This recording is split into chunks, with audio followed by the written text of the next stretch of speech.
The Art of Public Speaking by Dale Carnegie and Joseph Berg Esenwein. Section 15. The Truth About Gesture.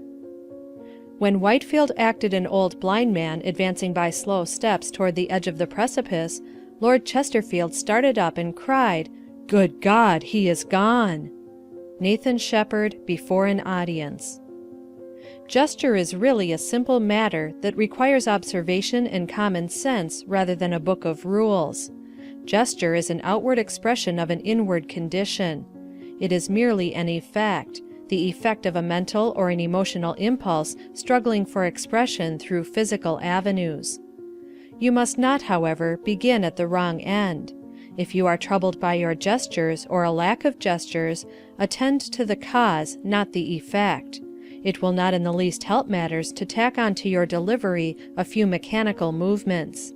If the tree in your front yard is not growing to suit you, fertilize and water the soil and let the tree have sunshine. Obviously, it will not help your tree to nail on a few branches.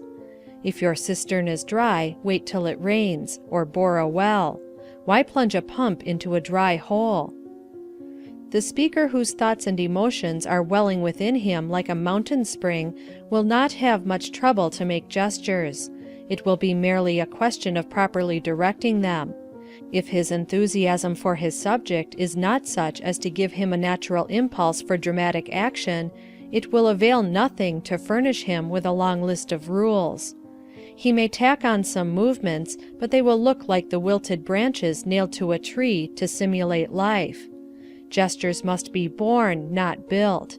A wooden horse may amuse the children, but it takes a live one to go somewhere. It is not only impossible to lay down definite rules on this subject, but it would be silly to try, for everything depends on the speech, the occasion, the personality and feelings of the speaker, and the attitude of the audience. It is easy enough to forecast the result of multiplying 7 by 6, but it is impossible to tell any man what kind of gestures he will be impelled to use when he wishes to show his earnestness. We may tell him that many speakers close the hand, with the exception of the forefinger, and pointing that finger straight at the audience pour out their thoughts like a volley, or that others stamp one foot for emphasis, or that Mr. Bryan often slaps his hands together for great force, holding one palm upward in an easy manner, or that Gladstone would sometimes make a rush at the clerk's table in Parliament and smite it with his hand so forcefully that Disraeli once brought down the House by grimly congratulating himself that such a barrier stood between himself and "the honourable gentleman." All these things, and a bookful more, may we tell the speaker, but we cannot know whether he can use these gestures or not, any more than we can decide whether he could wear Mr. Bryan's clothes. The best that can be done on this subject is to offer a few practical suggestions, and let personal good taste decide as to where effective dramatic action ends and extravagant motion begins. Any gesture that merely calls attention to itself is bad. The purpose of a gesture is to carry your thought and feeling into the minds and hearts of your hearers. This it does by emphasizing your message, by interpreting it, by expressing it in action, by striking its tone in either a physically descriptive, a suggestive, or a typical gesture. And let it be remembered all the time that gesture includes all physical movement, from facial expression and the tossing of the head to the expressive movements of hand and foot. A shifting of the pose may be a most effective gesture. What is true of gesture is true of all life. If the people on the street turn around and watch you walk, your walk is more important than you are. Change it. If the attention of your audience is called to your gestures, they are not convincing because they appear to be, what they have a doubtful right to be in reality, studied. Have you ever seen a speaker use such grotesque gesticulations that you were fascinated by their frenzy of oddity, but could not follow his thought? Do not smother ideas with gymnastics. Savonarola would rush down from the high pulpit among the congregation in the Duomo at Florence and carry the fire of conviction to his hearers. Billy Sunday slides to base on the platform carpet in dramatizing one of his baseball illustrations. Yet in both instances, the message has somehow stood out bigger than the gesture. It is chiefly in calm afterthought that men have remembered the form of dramatic expression. When Sir Henry Irving made his famous exit as Shylock, the last thing the audience saw was his pallid, avaricious hand extended skinny and claw-like against the background. At the time, everyone was overwhelmed by the tremendous typical quality of this gesture.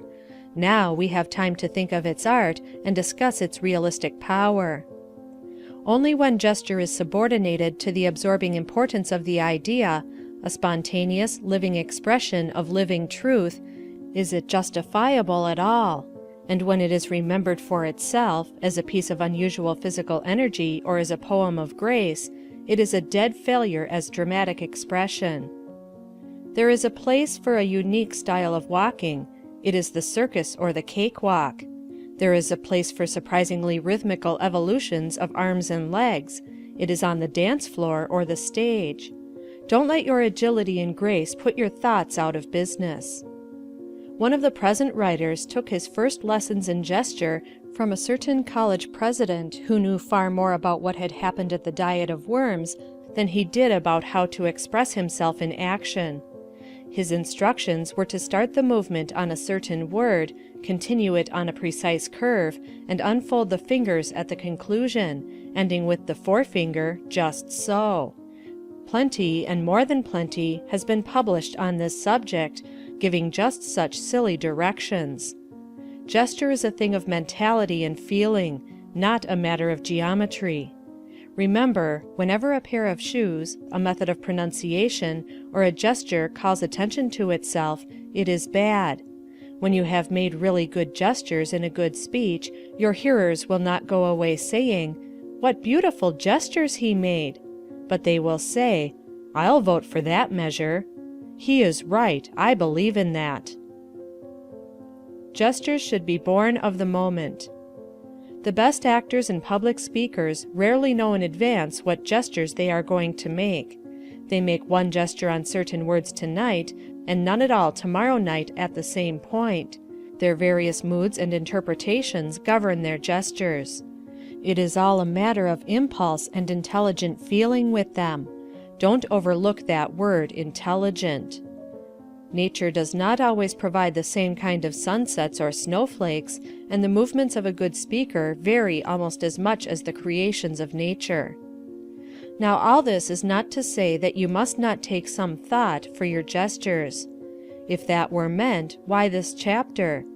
When the sergeant despairingly besought the recruit in the awkward squad to step out and look at himself, he gave splendid advice, and worthy of personal application. Particularly while you are in the learning days of public speaking, you must learn to criticize your own gestures.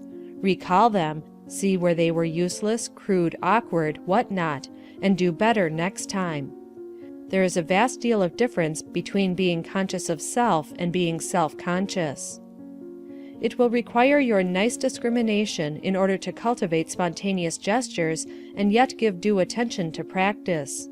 While you depend upon the moment, it is vital to remember that only a dramatic genius can effectively accomplish such feats as we have related of Whitefield, Savonarola, and others. And doubtless, the first time they were used, they came in a burst of spontaneous feeling. Yet Whitefield declared that not until he had delivered a sermon 40 times was its delivery perfected. What spontaneity initiates, let practice complete. Every effective speaker and every vivid actor has observed, considered, and practiced gesture until his dramatic actions are a subconscious possession, just like his ability to pronounce correctly without especially concentrating his thought. Every able platform man has possessed himself of a dozen ways in which he might depict in gesture any given emotion. In fact, the means for such expression are endless. And this is precisely why it is both useless and harmful to make a chart of gestures and enforce them as the ideals of what may be used to express this or that feeling. Practice descriptive, suggestive, and typical movements until they come as naturally as a good articulation, and rarely forecast the gestures you will use at a given moment. Leave everything to that moment. Avoid monotony in gesture. Roast beef is an excellent dish, but it would be terrible as an exclusive diet. No matter how effective one gesture is, do not overwork it. Put variety into your actions.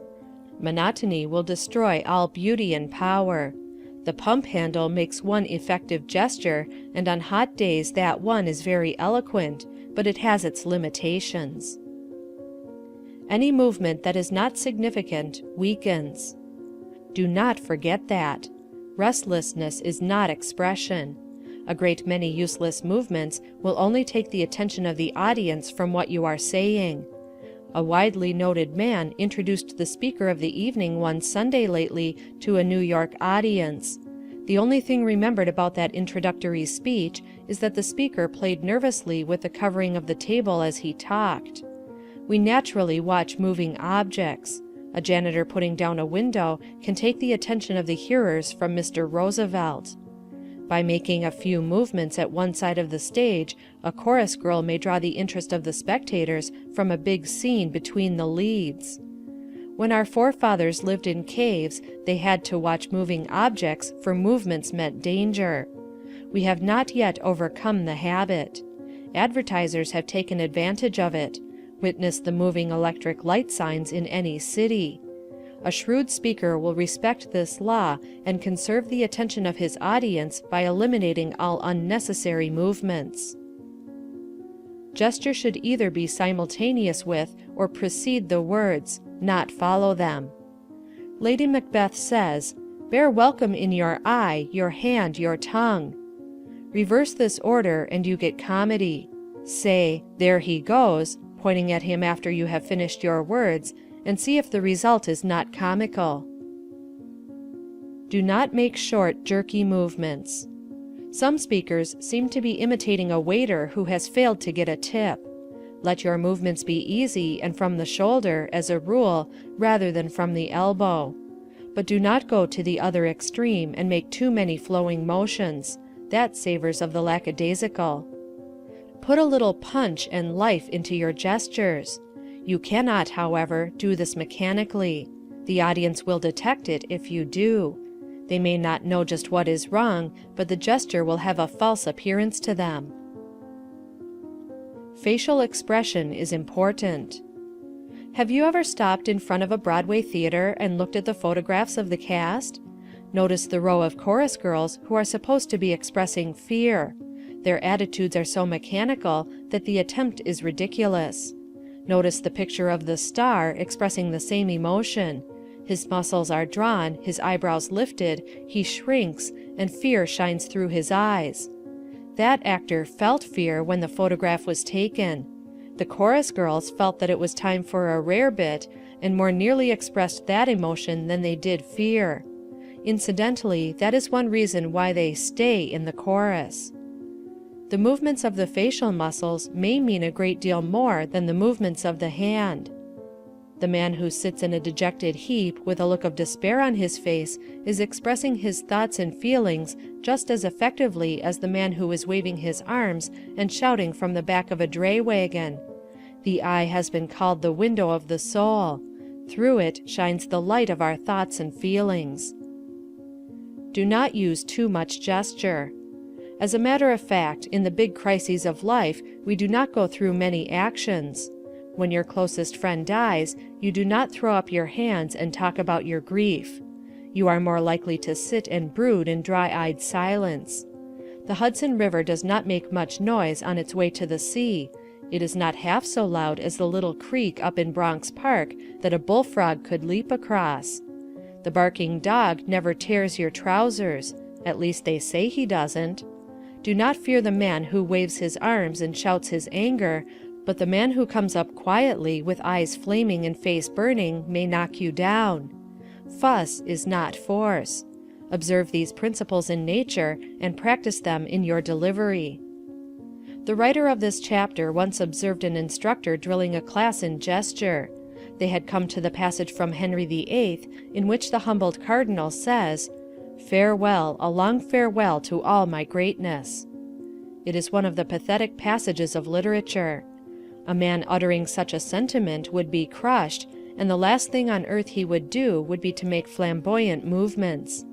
Yet this class had an elocutionary manual before them that gave an appropriate gesture for every occasion, from paying the gas bill to deathbed farewells. So they were instructed to throw their arms out at full length on each side and say, "Farewell, a long farewell to all my greatness." Such a gesture might possibly be used in an after-dinner speech at the convention of a telephone company whose lines extended from the Atlantic to the Pacific, but to think of Wolsey's using that movement would suggest that his fate was just. Posture. The physical attitude to be taken before the audience really is included in gesture. Just what that attitude should be depends, not on rules, but on the spirit of the speech and the occasion.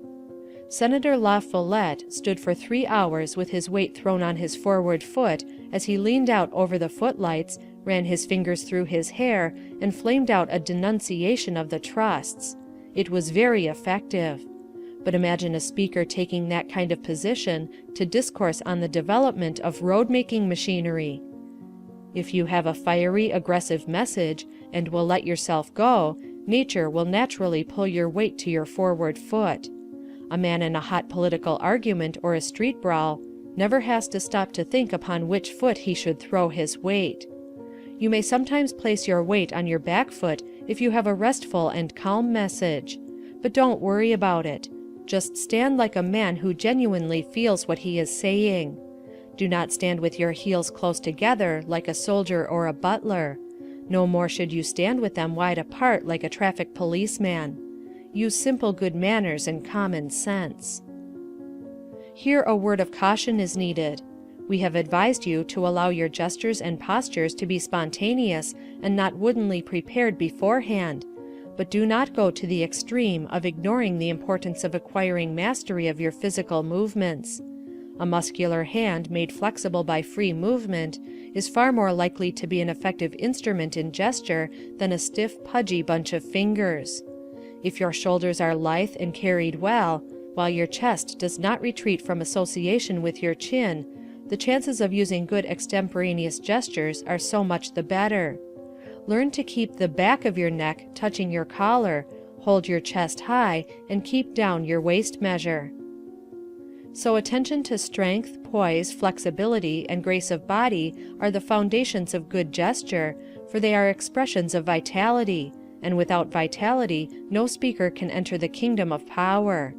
When an awkward giant like Abraham Lincoln rose to the sublimest heights of oratory, he did so because of the greatness of his soul. His very ruggedness of spirit and artless honesty were properly expressed in his gnarly body. The fire of character, of earnestness, and of message swept his hearers before him when the tepid words of an insincere Apollo would have left no effect. But be sure you are a second Lincoln before you despise the handicap of physical awkwardness. Ty Cobb has confided to the public that when he was in a batting slump, he even stands before a mirror, bat in hand, to observe the swing and follow-through of his batting form. If you would learn to stand well before an audience, look at yourself in a mirror, but not too often. Practice walking and standing before the mirror so as to conquer awkwardness, not to cultivate a pose. Stand on the platform in the same easy manner that you would use before guests in a drawing room. If your position is not graceful, make it so by dancing, gymnasium work, and by getting grace and poise in your mind. Do not continually hold the same position. Any big change of thought necessitates a change of position. Be at home. There are no rules, it is all a matter of taste. While on the platform, forget that you have any hands until you desire to use them. Then remember them effectively. Gravity will take care of them. Of course, if you want to put them behind you or fold them once in a while, it is not going to ruin your speech. Thought and feeling are the big things in speaking, not the position of a foot or a hand. Simply put your limbs where you want them to be. You have a will, so do not neglect to use it. Let us reiterate, do not despise practice. Your gestures and movements may be spontaneous and still be wrong. No matter how natural they are, it is possible to improve them. It is impossible for anyone, even yourself, to criticize your gestures until after they are made.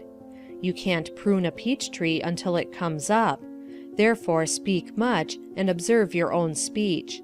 While you are examining yourself, do not forget to study statuary and paintings to see how the great portrayers of nature have made their subjects express ideas through action. Notice the gestures of the best speakers and actors. Observe the physical expression of life everywhere. The leaves on the tree respond to the slightest breeze. The muscles of your face, the light of your eyes, should respond to the slightest change of feeling. Emerson says, "Every man that I meet is my superior in some way. In that I learn of him." Illiterate Italians make gestures so wonderful and beautiful that Booth or Barrett might have sat at their feet and been instructed. Open your eyes. Emerson says again, "We are immersed in beauty, but our eyes have no clear vision." Toss this book to one side. Go out and watch one child plead with another for a bite of apple. See a street brawl. Observe life in action. Do you want to know how to express victory? Watch the victor's hands go high on election night. Do you want to plead a cause? Make a composite photograph of all the pleaders in daily life you constantly see. Beg, borrow, and steal the best you can get, but don't give it out as theft. Assimilate it until it becomes a part of you. Then let the expression come out. Questions and exercises. 1. From what source do you intend to study gesture? 2. What is the first requisite of good gestures? Why? 3. Why is it impossible to lay down steel-clad rules for gesturing? 4. Describe a graceful gesture that you have observed, b. a forceful one, c. an extravagant one, d. an inappropriate one. 5. What gestures do you use for emphasis? Why? 6. How can grace of movement be acquired? 7. When in doubt about a gesture, what would you do? 8. What, according to your observations before a mirror, are your faults in gesturing? 9. How do you intend to correct them? 10. What are some of the gestures, if any, that you might use in delivering Thurston's speech, page 50, Grady's speech, page 36? Be specific. 11. Describe some particularly appropriate gesture that you have observed. Why was it appropriate? 12. Cite at least 3 movements in nature that might well be imitated in gesture. 13. What would you gather from the expressions descriptive gesture, suggestive gesture, and typical gesture? 14. Select any elemental emotion, such as fear, and try, by picturing in your mind at least 5 different situations that might call forth this emotion, to express its several phases by gesture, including posture, movement, and facial expression. 15. Do the same thing for such other emotions as you may select. 16. Select 3 passages from any source, only being sure that they are suitable for public delivery. Memorize each, and then devise gestures suitable for each. Say why. 17. Criticize the gestures in any speech you have heard recently. 18. Practice flexible movement of the hand. What exercises did you find useful? 19. Carefully observe some animal, then devise several typical gestures. 20.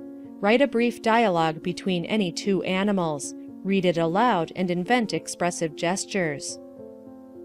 21. Deliver with appropriate gestures the quotation that heads this chapter. 22. Read aloud the following incident using dramatic gestures.